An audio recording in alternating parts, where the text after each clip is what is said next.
think what I wanted us to discuss now, so we've talked about things that we can do. I think in your singleness, one of the things that we can do to distract us from the fact that we're single is be in emotional, or, you know, let's say it physically. I know we're all Christians, but it's possible to be, people can. You could either be like single and yet emotionally entangled, but you can also be single and physically entangled. Let's not say it's not happening because the church clothes sometimes come off. Sometimes, like they come off every day, every evening when I get home. No, but people, I think just as you're likely to get entrapped in emotional bondage with someone, you can get trapped in physical sin, and it could be like you're not in a relationship, but then you're in that. Down. So what do we do what do you guys do to help with the distractions and the easy way outs maybe sometimes? So I'm quite interested in how do you stop the physical entanglement when sometimes, you know, it's just like the easy thing to do. I don't have them kind of friends. You know what I mean when I say them kind of friends? Okay. Then there's certain friends you could invite around. Yeah. Okay. That you can text them when it gets like that. You can have them kind of conversations when it gets like that. I cut that off before I get into those feelings. Do you understand? Like, because if you have that number on your phone and you're in, then so I don't indulge that at all. If you come into my life and I see you could be that person, bye honey. Do you understand? Like I don't indulge that at all. Yeah. And then, you know, I work, I run, I do squats, I exercise. You know what I mean?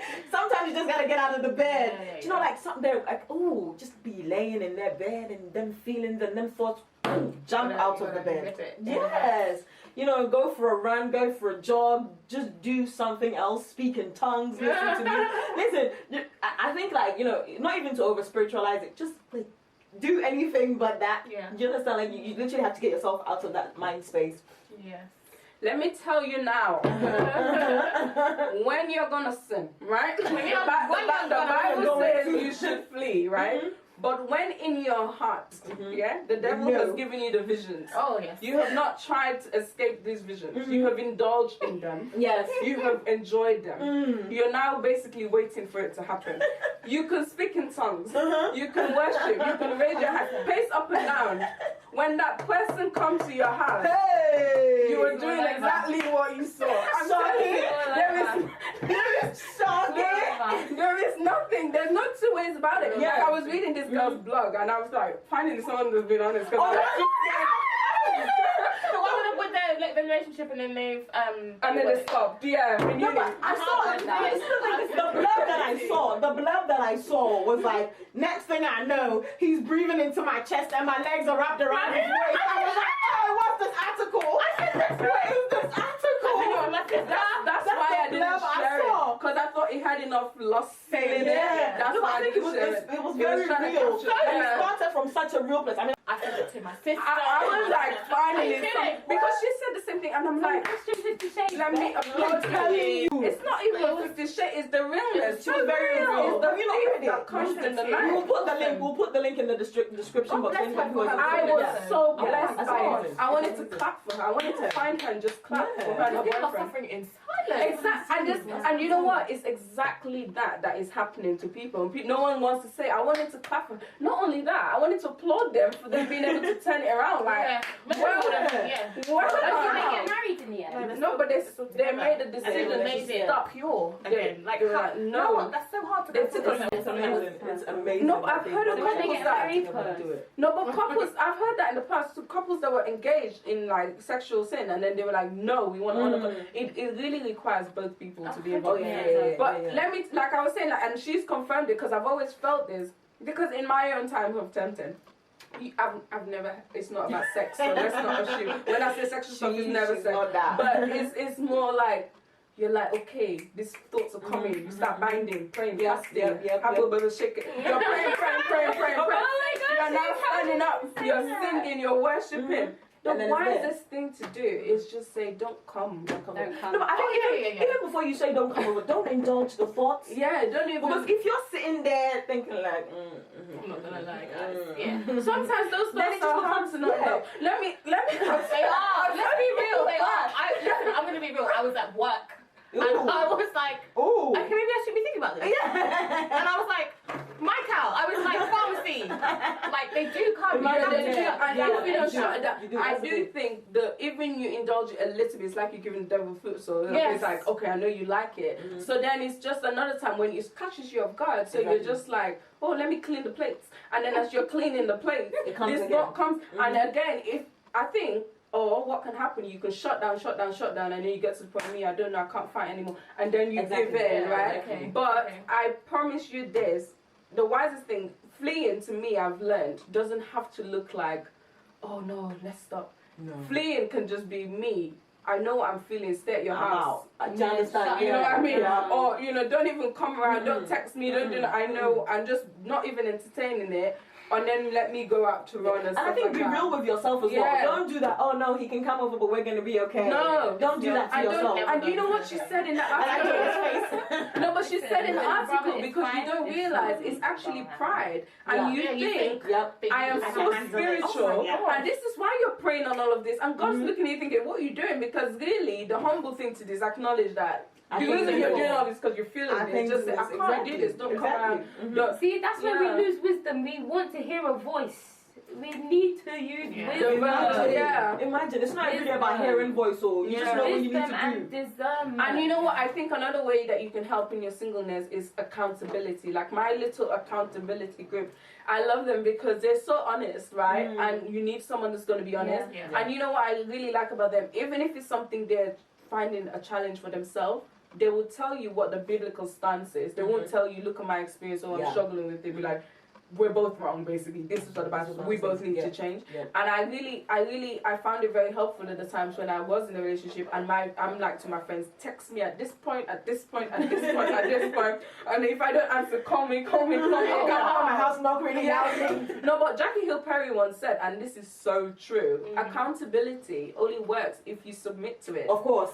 Listen, I tell you now, it could be a pastor. If you don't want to submit to his accountability, it's not going to help you. Work. Yeah. So, and I think also, when other people are accountable to you, allow them to be themselves. Like when I say I get horny, y'all don't freak out. I mean, it was once. You know, I'm just not saying, like when people come to you and they're like, I want you to be my accountability partner, whatever. Allow them to be themselves around you and not feel exactly. And otherwise, they're gonna show you the side that they think you want to see, which is that Christian. Exactly. So it's very important to be real. Same. Not really, but I guess. But my question is, so how do you find that accountability group partner? Like, some of these things are really deep, and some people will judge you, and some people will, you'll feel like, I shouldn't have said that. Yeah. So how do you find that person that is, I think I was luckily in my church. It was a thing where we have Bible study groups anyway, but then they were really keen on having accountability group outside of your Bible. So people you pray with and you meet monthly, and you're very honest. And usually they started it with friendships, so the people that you have built a friendship. Because I always think, even when someone asks me to help someone in my church, I always first say, do they have someone they have a relationship with? Because even the disciples, they went first to their brothers. Such people that you have a relationship with, very good. And then after that, I think I wouldn't go to someone I don't feel comfortable with in the church just because someone has said I have to be in this accountability group. I wouldn't do it. So I have to feel comfortable. I have to have a level of trust and a certain amount of rapport with them before I can share certain things with you. I mean, I would also say, your friends. That's always a good place to start. And if you think, that person is going to judge me, don't commit yourself to something. No. If you have to withdraw. If you start and it's not working out with that person because you feel like they're not being honest, or you can't be honest with them, or they're judging you, or whatever, say, okay, you know what, I don't think this is working out. Let's call this arrangement off. And pray as well. Because God will bring the right people. Always. Always. Because even me, I think one of the people in my accountability, we knew of each other, but we weren't friends. And it's weird though, because you also, sometimes I think based on someone's walk, you might think, if I talk to that person, they're going to judge me. And then vice versa. But in getting to know them, in finding out, actually we deal with the same thing. And you humanize them, then you start to see they're just another person. And then as your defenses go down, what you share comes up, and so then you start being vulnerable with these people. So sometimes it's built up. It's not instantly. Exactly. Yeah. Guys, there was a book that wrecked my world. It's by someone called The Heart of Singleness. I didn't know why this woman existed. I was like, why is she here? Because the thing she was writing was just tearing up my life. I couldn't even read it. In a good way and a bad way. It was good. It was so challenging. You're like, I can't with you because she was like, it's like she was bringing this mirror, and I'm like, okay, Drea, you're like some saint. And then, and then also, that's her name, Andrea. And then, like this one? Her name is Andrea. I was so challenged, I went up on Google, I'm like, is Andrea married? Because I was like, the way this woman's talking. But my Bible study group, I don't know, all that came up was her book, about that book.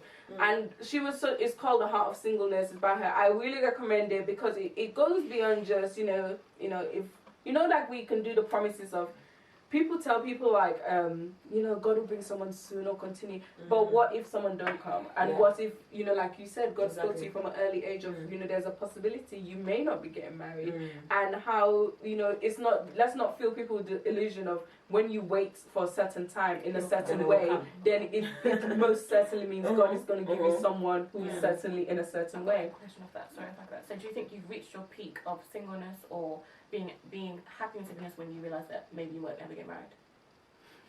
Because it's such a hard thought. Do you think that's the ultimate goal as a single woman? No. Because wanting to get married is not wrong. Exactly. It's not wrong to want to get married. Yeah. It's a desire from God. Yeah. And it's not everyone's calling to be single. Exactly. Some people are going to be single and some people are going to be in relationships. So you can't make it a criteria. One of the things about singleness is that you're not single if you're like against marriage. Yeah. That's not what it is. So, it's not either or.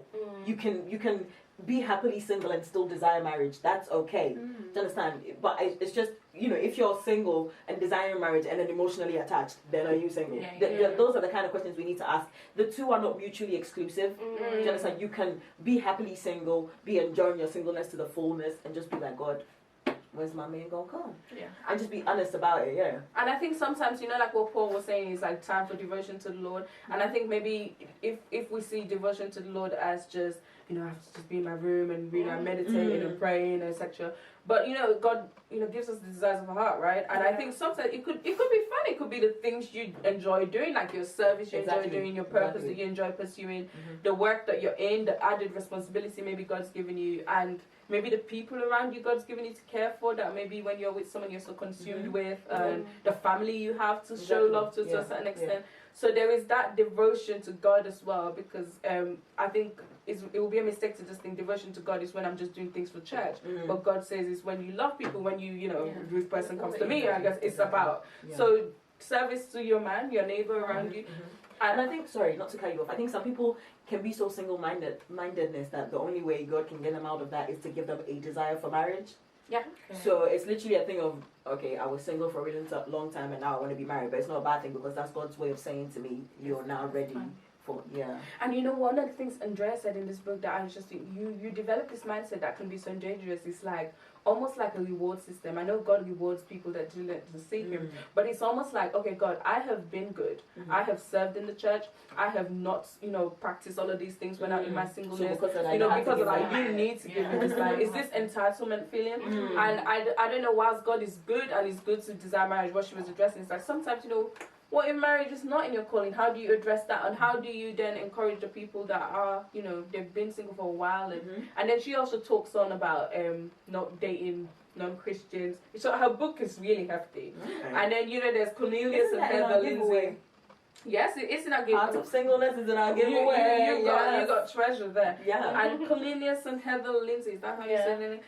I read the book by what? So You Want to Get Married or something? Is that what it's called? So You Want to Get Married. I like these books because I really love how Cornelius writes, because he's so raw and I'm just like, oh my God, this man's personality. But I think that's very interesting. I think that was very good. I really like bloggers that are very honest and sincere, that I can relate to. I don't know her name, but we'll put the link in the description that girl's blog was really good. I really like, I don't know, in the times that she has spoken about it, Simply Philly, when she's spoken about singleness in her YouTube channel, I really like how she's approached that as well. Outside of that, and I'm doing this relationship course in my church. I've never had a desire to do it, but after doing relationships so wrong, not because of the fault of anyone else, because I learned I don't know how to communicate, y'all. I learned I know how to talk, but not how to communicate. Yeah, and I'm doing it for the fourth time. For an episode. Yeah, because you could be talking, but you're not communicating. They actually said you could be communicating, but what you're communicating could be fear, dishonor, disrespect. So you think you're communicating, but what are you communicating? All kinds of badness. Woo! That had me. So for the first time, I can't say how the course is because I just learned the introduction. But I'll keep you guys updated. Please do. Yeah. So guys, I really enjoyed discussing singleness with you guys. It's been really single-minded. We've been single girls unite. We get that, like single-minded, like single. But you have to be the single girl sign. I think single girls too far. I don't even want to partake. I don't want to be in it. I'll do this sign. What is that? One day I'm gonna get married. It's wedding. Double it. The wedding. Married. Okay. Sorry. This is true. Alright. Okay. Alright. Any last words? I don't know. Any advice on watch this video? I'm going to and again. I'm going to watch this video and take notes. And I think one thing is, it's so cliche, so typical to say enjoy singleness, but I think, I don't know, within the seasons that I've been in and being single, but in the getting to know, it's also enjoy getting to know people and not sitting and rocking in your room waiting for a voice, Lord, and you're going to tell me and reveal to me who the one is, because then I feel that robs the joy of singleness. It does rob your peace, it robs your joy, it robs your idea or your knowledge of where you get your righteousness from, because you're knowledgeable about, I'm thinking about this too much, and then you start thinking, oh, God must be unhappy that I'm thinking about this too much. Oh my gosh, I've made this an idol, and if I idolize, then I'm sinning. And oh my gosh, if I'm sinning, I'm far from God. And because I'm far from God, I can't pray. And because I can't pray about this. So God will never reveal this to me. So I'm just gonna be here. It's like an onion layer. Wow. And there's no way you can enjoy singleness that way, because you're not single. You're married to the craziness of your mind. That's not single. It's not. And that is deep. Hi guys, thank you for watching another one of our episodes. I'd like to introduce to you another giveaway, and it's actually a journal. If you know me, I absolutely love journaling. Took a break for a little while, but it is so useful. It helped me get my mind down on paper. You know, there's like a rap song that I really love, and one line that he said that I'll never forget is, he's got thoughts that only his pen knows, and only your journal will know it, and only your pen will know it. So if you would just subscribe, share, and also tag us, okay, almost forgot there, and also tag us, you will get the chance to win this journal. You can see it is level. And if you look like real close, there's a scripture on there. See the scripture? Okay, and the scripture is, "For I know the plans I have for you, declares the Lord, plans to prosper you and not to harm you, plans to give you hope and a future." Jeremiah 29 verse 11. And in every page, there's actually a scripture at the bottom of it, so you will never be without encouragement.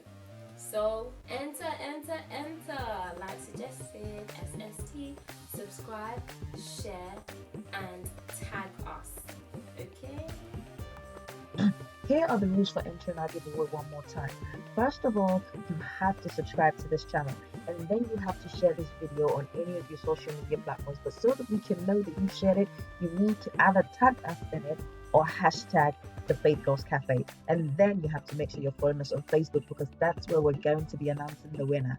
The winner will be announced in a few weeks, so stay tuned. Hey, thank you for watching the Faith Girls Cafe on Her World TV. Be sure to subscribe to our channel.